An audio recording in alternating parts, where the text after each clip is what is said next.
Hey guys, as bad as the water system has been in a lot of counties and cities nowadays, I am getting a ton of calls to deal with the frost free, freeze free faucets, hydrants. And this is one of them. This is a 12-inch version. Now, most homes don't have that. We have these because we have really thick base walls. But this is a standard one. Now, this does not have the breaker on it for the vacuum breaker. I hate those with a freaking passion. They put a vacuum breaker on these because they think that you're going to take the other end of your hose and stick it in your toilet. Literally. I mean, they think everybody on the planet's that dumb that we got to make all these constant nonstop rules. All right, that the fire truck's going to pull up and he's going to hook onto the big hydrant out there, and fire hydrant, he's going to start pulling so much water that's going to pull all the water out of your house. And when it does, because you, Billy Bob, or Tyrone, y'all got your hose hooked up to it and you stuck it down your septic tank, and it's going to suck all that back up through the system. Now, yes, it will aid putting out the fire. They should be happy. But honestly, who in the hell's going to do that, right? Well, it's going to be laying in a mud puddle with the open end of the hose. No, it's not. People are not going to leave the thing on running in a mud puddle. So, and if they did, then guess what? Your house ain't going to burn. Your ground's wet. All right. So, this is a frost-free hydrant, and I'm going to show you how they operate. I'm going to show you what they do, and I'm going to show you how to stop them from leaking. Generally, it's an easy fix. Okay? So, all right, because I kind of almost forgot to show you guys why they're like this. Let me put this little cut in right quick. All right. Now, the reason that they're long like this and that your water shuts off back here, that's what this stem is that you're going to see is going back, and it shuts it off and then allows gravity just to drain it out. So everything from underneath your house or inside your house basically is all completely clear of the cold. So this is on your wall. There's so much insulation, so much space. It's under your house away from the freezing. So the only place that active water will be is back here.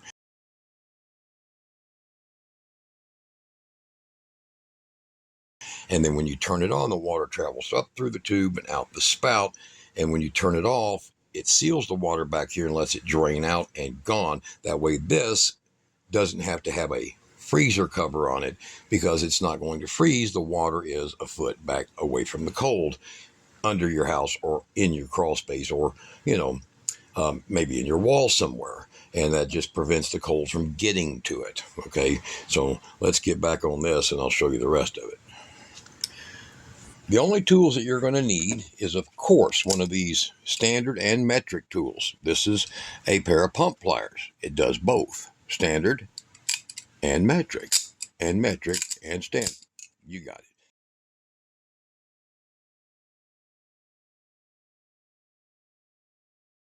All right, so have that, and I have a standard Phillips screwdriver. Now, some of these will have a Torx. A few have been known to have a number 2 square head, but this one's a Phillips, and that's pretty common. So I'm going to start by taking the knob off right there, and then you're going to see the gear drive that's inside here, and you're going to see the packing O-rings, and some of them have standard packing and some of them do not. Now this one here is a fairly standardized Home Depot version that you'll get for about 30 bucks. So I'm going to pull this loose here. I'm going to make sure, of course, check that, make sure that that's out threaded. So you want to turn it backwards until it stops, okay? And then you're going to remove this. Now, the way that these work is they have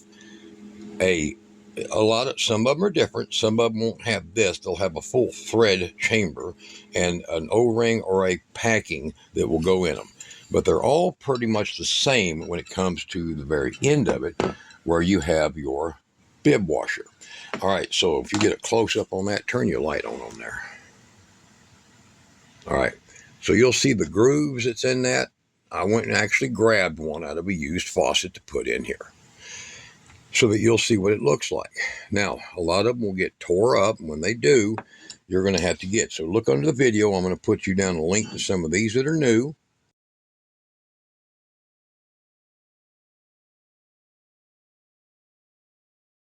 I'm going to show you the different ways they're connected, and what if you've got this in your house, you likely had me as your plumber, okay? Because I don't use this 1/2 inch, 3/8 flow on none of my hydrants. I use a full 3/4 bore. So, and most of them you'll find are also like this and this. We'll discuss them here in a second. So it's pretty simple.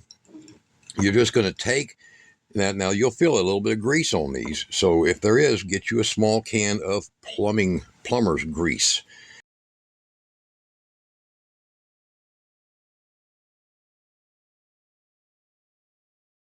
You have to make sure that you use that. Okay, it won't wash away. So you're going to pull it out. It's going to be a small screw. And in a lot of cases, believe it or not, you can just flip it and you'll see a brand new surface. See right there on the opposite side, just like that. And you can just put the same thing right back on there and get maybe another year out of it. Now, in my case, what I like to do is use the cone shaped, and I'll put that in there so that means that the seat is what it seals against when it goes down in here. And I'm going to explain why that's long like that and why this is long like this, okay? So there's a reason this design is like that. Most homes only use an 8-inch or a 10. This is 12 because we have very thick walls. But this one right here, if your seat is worn, it has a little wear from bad water, these type are the best to use because they give you more contact area. So I like to use these. They are a little difficult because you don't have a lot of the screw left. So if you want to make sure that when you get your plumbing kit, in fact, under the video, I'll put a link that just says plumbing kit. And you'll find a whole bunch of options, including these, in your plumbing kit, okay? So I'm going to put that one right in here like that. This is the O series, the zeros. There's the double O's. There's the ones. So typically the O or the double O will work fine on 90% of these. And then you'll see that that's tapered now. So if the seat, say that square is not there, it's round, the seat is a little worn, it'll hit more surface. Back in here, here, where the seat is at the bottom. See that? So I can literally take it, and when it goes down in there, it's going to hit that seat. And the seat will literally give it more surface area. It'll conform to the surface that it's pressed against. Correct. And if there's bad spots, then you'll just make sure that if you need to replace your O-rings, go ahead and do now. Look for them if they're pinched or damaged. And the ones with O-rings, the ones with packing, you'll be getting some packing washers that look a lot like this in the plumbing kits. The standard do-it-all, don't call a $400 a day plumber, or $400 an hour plumber, to come do something you can do yourself, okay? There's no need to do that. Now, that just literally took a few minutes. I talked way more than it required to do the whole job, okay? Now, if you have a label washer on your faucet, code in most cities require that to stay on there, so make sure you put that back on. A lot of them have it. Some of them have the backflow preventers, and some of them have the vacuum breakers, and some may have both, okay? So there you go there. And that's pretty simple now. Hold it well before you do not take your screwdriver and crank it down after you've made this seated in. Don't do that, okay? So you want to make sure that you hold it well with your hand and tighten that on there real good. And then when you'll go down to the seat, give it a couple little twists like that to kind of set that washer, and you're good. Now you're able to do this from it being still in the house. All right, you're able to take all this loose while it's still mounted in your house. Make sure, of course, your water's off. But that's it. It's really simple. And there's a working faucet now that was leaking and running up your water bill in today's world of water bills. And there you go. You solved it. Now, the vacuum breaker ones are similar. The backflow ones, they're all similar. So this is pretty simple right here. Now, a lot of times, if you see these mounted, they'll have 2 screws, and they'll have the dress flange on it like this, and you'll have 2 screws that go on it. And a lot of these plumbers in these cheap homes, or these mass-produced styrofoam and particle board houses, a lot of these guys will not secure this in the wall. It's literally just going to be one of these cheap plastic nuts. And when you're under crawl space or basement floods, and it's sealed up in a wall, that's what's in there. That's what's in there. Okay? So do not take the screws loose if you don't have to create any kind of unnecessary action on this in your wall. Now, this is a standard faucet connector because that's a standard 1/2-inch IPS thread. And you see that? That's how it would be plumbed into your house because they're lazy. Now, in my case, if you have a house where I did the plumbing work in it, you have a 3/4 inch, whether it be copper, whether it be PEX, or whether it be some other material, you're going to have a full 3/4 flow. So they have 3/4 PEX on and 1/2-inch IPS thread, iron pipe thread on this side of it. Okay, NPT, nominal pipe thread. So you'll have that, and that's what you'll have a massive amount of water flow. Okay, so the common thing is that they'll mount these on a board that goes between your studs in your wall or in your floor space, typically in your floor space. So when your floor joists are run, they'll actually put a board across.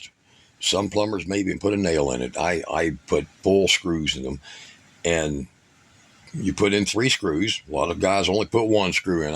You'd be shocked, guys, at the stuff I run into of houses that's been built since the 90s that they won't even, it's just a board, and they just used it to shove it up against.